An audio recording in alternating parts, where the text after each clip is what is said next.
Way back in the 1980s, some kids were lucky enough to wake up on Christmas morning and find one of these underneath their tree. Lucky kids.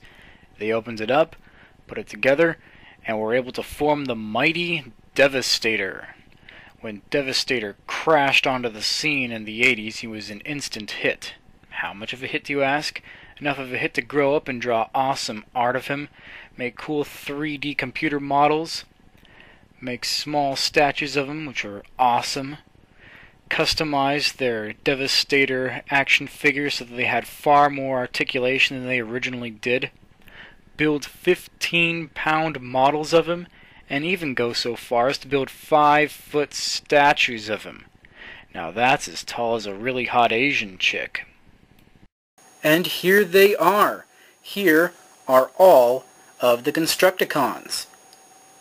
Now these I had boxed up by Kevin Lang of Mirage's Boxes because I liked this set so much that I wanted to do it special honors way. So anyhow, here are all the Constructicons that form Devastator. Alright, so here we have Scrapper, Scavenger, Bone Crusher, Long Haul, Mixmaster, and Hook.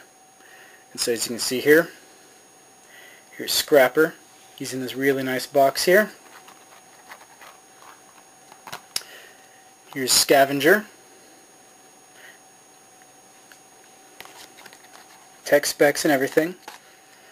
And I want to point out that Kevin decided to go the extra mile, and he made custom stickers and actually painted parts on here.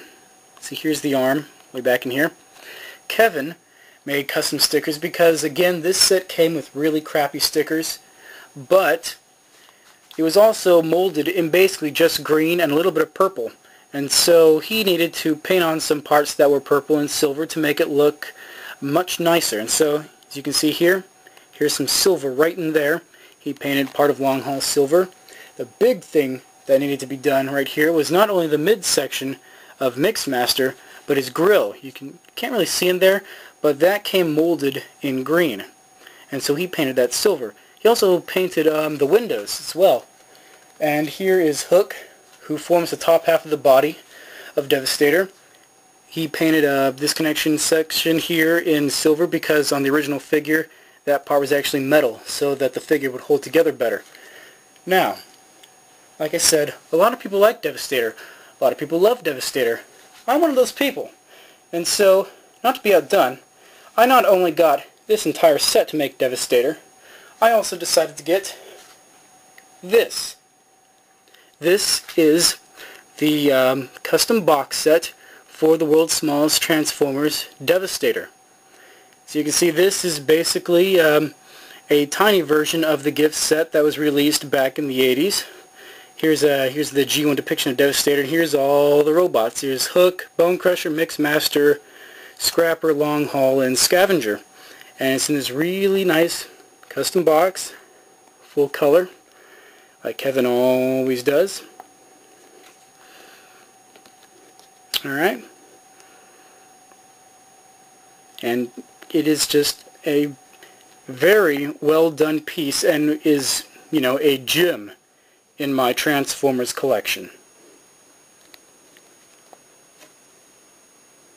Now there is one last combiner that would be worth getting, and that would be Menasor, who is made up of the Stunticons, but unfortunately the guys who made the rip-offs, for some odd reason, decided to use not all of the Stunticons, but instead 2 of the Autobot Technobots, who are supposed to form Computron. And so because of that reason, I decided not to get Menasor. Now before I go, I'd like to point out one last time that while Devastator had a custom-made box, Superion and Defensor did not. Well, I didn't want to be left like that. And so I was fortunate enough to write to Kevin Lang just before he stopped making custom boxes and asked if I could get some. And he said yes, but he wasn't going to be able to assemble them. I would have to do it myself. And I said that I would be more than willing to. And so he sent me these. These are unassembled boxes for Superion. Here's the front. Here are the sides. And here's the back. And here is the set for Defensor. This will make the Defensor set. Here's the front. And here's all the parts you can cut out so you can see the figures. Here's the side. And here's the back. Now, he sent instructions and basically everything I would need to make them, but he didn't include the foam inserts, that hold the figures in place. Those I'm going to have to find myself and then cut the spots out to keep all the robots and the accessories in place. But that's a very small thing to do. Anyhow, this has been my review of World's Smallest Transformers knockoff combiner sets. Signing off.